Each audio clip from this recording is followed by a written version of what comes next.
Olá, queridos alunos! Vamos hoje falar sobre livre-arbítrio e fatalidade. Tom 2, módulo 10, roteiro 3. Será que tudo é fatalidade? Será que eu não tenho interferência em nada? Será que eu não tenho responsabilidade em nada? Tudo está previsto, tudo está organizado? Para que fazer escolhas, não é? Se já está tudo organizado.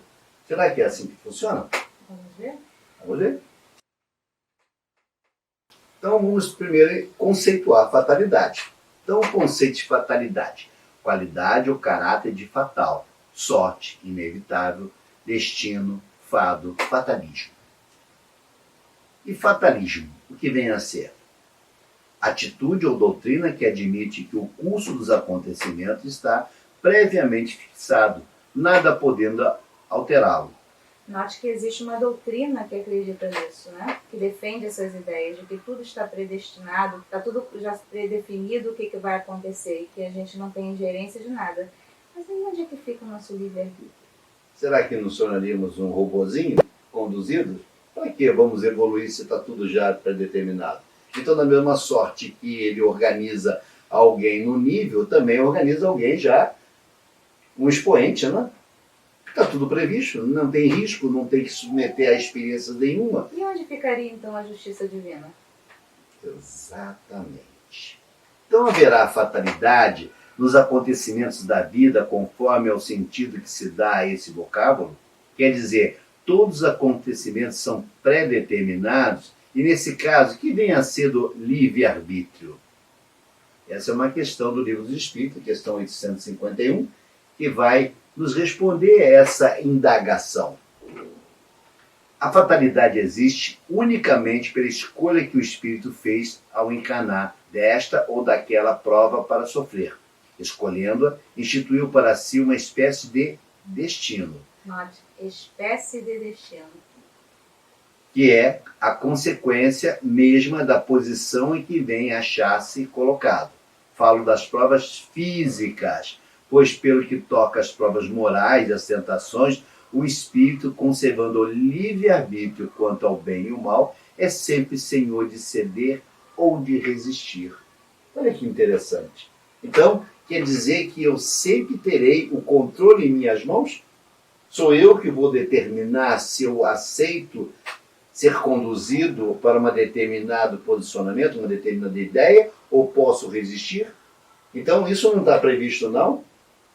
Não. Eu escolho as provas que eu vou ser submetido. Então nós vamos entender algumas vezes que indivíduos são lançados em determinados locais, determinadas regiões, né, em que a grande predominância daqueles seres é o vício, é o declínio moral, mas eu posso e devo resistir àquilo. E ali vai estar chancelado a maior prova que o espírito vai ser submetido, se está apto ou não a vencer aquela prova, se está pronto ou não para ser submetido àquela missão, se terá sucesso ou não daquela missão. Mas como assim sucesso ou não? Porque o arrastamento é essa grande massa que o vai tentar convencê-lo, né? Cabe a ele dizer não. Então, o homem não é produto do meio? Não. O homem pode e deve resistir a todos os arrastamentos, principalmente os que estão afeto a levá-lo a delinquir, os que estão afeto a levá-lo ao vício, os que estão afeto a levá-lo à destruição, porque tudo vai residir no processo do livre-arbítrio, no processo de consciência. E não faltarão exemplos para que ele não seja arrastado. Então, quando muitas vezes o espírito é levado para essas regiões, para esses locais, e ele também vai delinquir, o faz porque não venceu a missão, porque não resistiu a esse arrastamento, ele se permitiu a esse envolvimento. Então, variando, o que a gente pode extrair dessa questão é que, contrariando essa doutrina do fatalismo, ele só existe, na realidade, quando encarnados, baseado na escolha que nós fizemos na erraticidade. Ou seja, nas provas que nós nos predispomos a passar para a nossa evolução. Porém, esse destino não está totalmente traçado, porque a gente não sabe se a gente vai ceder ou não a esses arrastamentos. Então, não tem como estar predestinado, porque isso vai depender da nossa escolha quando encarnado. Porque quando na erraticidade escolhemos determinada prova, até aí tudo bem. Mas e quando a gente está encarnado? Qual vai ser a nossa reação em relação a essa prova? Exatamente. E aí nós vamos poder afirmar que nós somos senhores dos nossos destinos e que nós podemos efetivamente, a uma determinada prova, sermos submetidos a ela e passarmos com louvor. E possamos estar inserido em uma determinada região de um nível de bastante desafio, eu me tornar um ser amoroso, justo, caridoso. É fácil? Eu não disse que era fácil. Eu disse que é possível que eu resista a esse arrastamento e ali eu triunfe, e ali eu brilhe, e ali efetivamente eu consiga sair daquela região tão dificultosa, tão pesada, eu consigo fazer o meu espírito se iluminar, se elevar. Então, relações entre o livre-arbítrio e a fatalidade. A questão do livre-arbítrio se pode resumir assim: o homem não é fatalmente levado ao mal. Preste atenção. O homem não é fatalmente levado ao mal. Os atos que praticam não foram previamente determinados. Os crimes que comete não resultam de uma sentença do destino. Ele pode, por prova ou por expiação, escolher uma existência em que seja arrastado ao crime, quer pelo meio onde se acha colocado, quer pela circunstância que sobrevenha. Mas será sempre, eu vou afirmar isso com muita veemência, ele será sempre livre de agir ou não agir. Assim, o livre-arbítrio existe para ele quando no estado de espírito, ao fazer escolhas da existência e das provas, e como encarnado, na faculdade de ceder ou de resistir ao arrastamento a que todos nós temos voluntariamente submetido.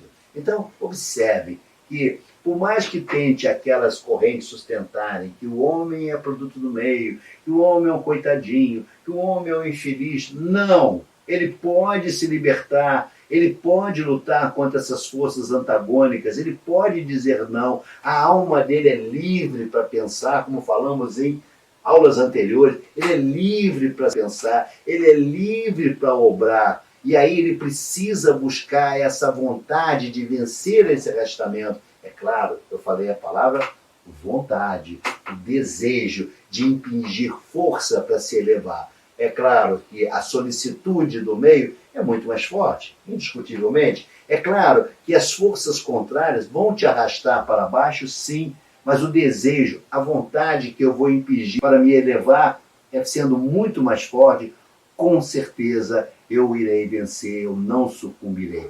Existe uma frase que eu gosto muito, que é Odd Mandini, que ele fala, né? O fracasso jamais me surpreenderá se a minha vontade de vencer for suficientemente forte. Então eu guardo essa frase de Odd Mandini, né? Inclusive o livro é Um Novo Vendedor do Mundo, onde ele fala essa frase, e que ele mostra exatamente isso, que é preciso ter vontade do espírito, desejo do espírito firme e consciente de não se permitir o arrastamento. É claro, continuo dizendo, o meio vai tentar de todas as formas fazer com que eu me torne um adepto desse meio, um seguidor desse meio, mas se eu tiver essa vontade inquestionável, consciente de vencer, de lutar contra esse arrastamento, com certeza eu vencerei. Por mais que muitos apregoem que da dificuldade de se atingir ao êxito, eu diria a vocês, muitos tiveram submetido em provas extremamente graves, em locais de difícil elevação, e se elevaram. Como se elevaram? Porque tiveram a vontade, porque disseram não àquele meio, porque tiveram resistência àquele meio, que foram resilientes àquelas ações contrárias à sua moral e aos princípios. Porque sim, essa moral, esse princípio, está em cada um de nós, está gravado em nosso ser. A ideia de sermos homens bons, justos, está gravado no ser de cada um, e basta nós nos voltarmos ao nosso Criador, elevarmos o nosso pensamento, que romperemos as correntes que têm nos aprisionado nesses meios de tanta tamanha dificuldade. Contudo, a fatalidade não é uma palavra vã. existe na posição que o homem ocupa na Terra e nas funções que aí desempenha, em consequência do gênero da vida que seu espírito escolheu como prova, expiação ou missão. Ele sofre fatalmente todas as vicissitudes dessa existência e todas as tendências boas ou más que lhe são inerentes. Há fatalidade, portanto, nos acontecimentos que se lhe apresentam por serem essas consequências da escolha que o espírito fez de sua existência de homem. Pode deixar de haver fatalidade do resultado de tais acontecimentos, visto ser possível ao homem, pela sua prudência, modificar o curso. Olha que legal que Kardec, na questão 872, os espíritos vão nos informar que não existe um fatalismo pré-determinado do nosso destino, que nós podemos alterar o curso dessa história. Aliás, é o próprio Chico que vai nos falar sobre isso e que nos diz e que nos informa que todos nós recebemos diuturnamente uma página do livro em branco. Ou seja, as minhas faltas pretéritas, os meus equívocos pretéritos, eu não vou apagar, eu terei que responder sim. Mas eu posso reescrever minha história sim, eu posso modificar sim. Se eu fui lançado num meio em que aquele meio é contrário à moral, que aquele meio é contrário aos princípios que o Cristo nos orienta, é claro que eu devo resistir, é claro que eu devo me insurgir, é claro que eu devo me levantar. E quando eu assim faço, eu tenho êxito, eu venci a missão. E com isso, eu me elevei. Então, as doutrinas que pregam a existência de um fatalismo comandando a vida de pessoas, em todos os sentidos, do nascimento à morte, ensinam que todos os acontecimentos estão previamente fixados por uma causa sobrenatural, cabendo ao homem apenas o regozijar-se, se for favorecido com uma boa sorte, ou resignar-se se o destino lhe for adverso. Os predestinacionistas baseiam-se na soberania da graça divina, ensinando que desde toda a eternidade algumas almas foram predestinadas a uma vida de retidão e depois da morte a bem-aventurança celestial, enquanto outras foram de antemão marcadas por uma vida reprovável e, consequentemente, pré-condenadas às penas eternas do inferno. Se Deus regula antecipadamente todos os atos e todas as vontades de cada indivíduo, argumento: como pode esse indivíduo ter liberdade para fazer ou de deixar de fazer o que Deus terá decidido por ele e venha a fazer? Os deterministas, a seu turno, sustentam que as ações e as condutas do indivíduo, longe de serem livres, dependem integralmente de uma série de contingências a que ele não pode furtar-se, como os costumes, o caráter, a índole, a raça a que pertence, o clima, o solo e o meio social em que vive, a educação, os princípios religiosos e os exemplos que receba, além de outras circunstâncias não menos importantes, quais o regime alimentar, o sexo, as condições de saúde. Então, observe que essas correntes, elas vão, como a palavra diz, é uma corrente, vem dizer que você nasceu dessa forma, você não pode mudar. E aí eu fico pensando, tadinho dos Dalits na Índia, nasceram porque era para ter uma vida miserável e não irão ter ascensão. Pois é, alguns contrariaram essa regra e se tornaram doutores, médicos, sanitaristas e tantas expressões que saíram das classes mais inferiores da Índia e se tornaram expoentes dentro do seu país. Como é que pode? Porque contrariaram a regra. O fato de ter nascido num local, de uma família de miserabilidade acentuada, não significa que eu tenho que continuar isso. Eu posso dizer um basta, eu não quero isso. E eu vou lutar para a transformação, eu vou lutar para a minha elevação. E quando assim faço, eu me elevo. Então lembre-se, apesar dessas doutrinas sustentarem o fatalismo como uma base já determinada pelo Criador, não é verdade. Deus, em sua plena justiça e bondade, concede a todos os seus criados faculdades e talentos para que possa vencer aos seus embates, às suas dificuldades. Nenhum de nós aqui pode dizer que não temos talento. Todos nós temos talento. Ninguém foi legado à condição de miserabilidade eterna. Claro que não. Ninguém foi legado ao sofrimento eterno. Claro que não. Todos nós passamos por dificuldade, mas todos nós temos em nossas mãos o caráter da vontade, do desejo. E contra esse caráter de vontade e desejo, não há como resistir nenhum meio, nenhuma cultura, porque eu desejo me elevar. Então eu volto a falar a célebre frase que disse a vocês: o fracasso jamais me surpreenderá se a minha vontade de vencer for suficientemente forte. Então é preciso que o espírito queira, tenha vontade para vencer. E aí, por mais que seja a pior classe que ele tenha nascido social, ele pode se elevar sim, porque cabe ao espírito, através da lei do progresso, se elevar. Cabe ao espírito a lutar contra todas as adversidades, porque sim, é uma missão, é um experimento que ele está sendo submetido. Então cabe a ele efetivamente se elevar, quando assim deseja. É claro que o sofá do comodismo, o sofá que nos deixa em posições confortáveis, nos impede muitas das vezes vencer essa barreira. É preciso sair desse sofá, é preciso levantar-se, é preciso reagir, é preciso dizer e justificar a sua existência, é preciso trabalhar em prol desse progresso. E todos nós somos municiados, digamos assim, com talentos que o Criador nos forneceu. E aí nós podemos colocar em prática esses talentos a fim de nos elevar. Conclusão.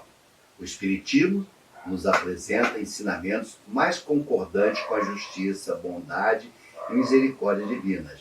A fatalidade é entendida como um produto do livre-arbítrio, cujos acontecimentos resultam de escolhas previamente definidas, na maioria das vezes, no plano espiritual. Essas escolhas refletem sempre a necessidade de progresso espiritual e podem ser modificadas segundo o livre-arbítrio da pessoa ou replanejadas em se considerando o benefício que pode resultar para alguém. Em suma, a fatalidade que parece presidir aos destinos é resultado de escolhas estipuladas no nosso planejamento reencarnatório e no nosso livre-arbítrio nas ações cotidianas. Então, ele está nos dizendo que, apesar de ter sido um planejamento reencarnatório, está inserido em uma determinada situação que muitas das vezes extremamente penosa, as escolhas que faço podem me libertar dessas algemas, pode me libertar dessas correntes, pode tirar a canga dos meus ombros e me libertar, porque cabe a mim, através do livre-arbítrio, desse processo fantástico de escolha, de fazer boas escolhas para que eu possa me levar. Alguns dirão: não, mas eu nasci analfabeto, eu não posso fazer nada. Nasceste analfabeto, mas podes ir para o banco de escola e adquirir conhecimento, e ali começar a sua jornada evolutiva. É preciso querer. O comodismo precisa ser afastado para que você efetivamente compreenda o que é o livre-arbítrio, o que é prova que você recebeu, e toda vez que eu ultrapasso essa dificuldade, eu tive êxito, eu venci. Então, fatalidade de livre-arbítrio. Antes do regresso à experiência no plano físico, nossa alma em prece roga ao Senhor a concessão da luta para o trabalho de nosso próprio reajustamento. Solicitamos a reaproximação de antigos desafetos. Imploramos o retorno ao ciclo de obstáculos que nos presenciou a derrota em romagens mal vividas. Suplicamos a presença de vertugos com quem cultivamos o ódio para tentar a cultura santificada do amor. Pedimos, seja levado de novo aos nossos lábios o cálice das provas em que fracassamos, esperando exercitar a fé e a resignação, a paciência e o valor. E com intercessão de vários amigos que se transformam em confiantes avalistas de nossas promessas, obtemos a bênção de a volta. Efetivamente, em tais circunstâncias, o esquema de ação surge traçado. Somos herdeiros de nosso pretérito, e nessa condição arquitetamos os nossos próprios destinos. Entretanto, imanizados temporariamente ao veículo terrestre, acariciamos nossas antigas tendências de fuga ao dever nobilitante. Instintivamente, tornamos despreocupados a caça de vantagens físicas, de caprichos perniciosos, de mentirosos domínio e de nefastos prazer. O egoísmo e a vaidade, Costumo retornar ao leme de nosso destino e abominamos o sofrimento e o trabalho, quais se nos fosse duro algozes, quando somente com o auxílio deles conseguimos soerguer o coração para a vitória espiritual a que somos endereçados. É por isso que a fatalidade e livre-arbítrio coexistem nos mínimos ângulos de nossa jornada planetária. Geramos causas de dor ou alegria, de saúde ou enfermidade em variados momentos de nossa vida. O mapa da regeneração volta conosco ao mundo, consoante as responsabilidades por nós mesmos assumidas, no pretérito remoto e próximo. Contudo, o modo pelo qual nos desvencilhamos dos efeitos de nossas próprias obras facilita ou dificulta a nossa marcha redentora na estrada que o mundo nos oferece. Aceitemos os problemas e as inquietações que a Terra nos impõe agora, atendendo aos nossos próprios desejos, na planificação que ontem organizamos fora do corpo denso, e tenhamos cautela com o modo de nossa movimentação no campo das próprias tarefas, porque, conforme as nossas diretrizes de hoje, na preparação do futuro, a vida nos oferecerá amanhã paz ou luta, felicidade ou provação, luz ou treva, bem ou mal. Isso está na obra de Nascer e Renascer, pelo Espírito de Emmanuel, de Francisco Cândido Xavier, que nos dá um fechamento, né, da importância da reencarnação, o quanto nós somos partícipes nessa arquitetura de elevação, de progresso. Lembre-se da frase que disse a vocês: o fracasso jamais me surpreenderá se a minha vontade de vencer for suficientemente forte. E o é. Graças a Deus.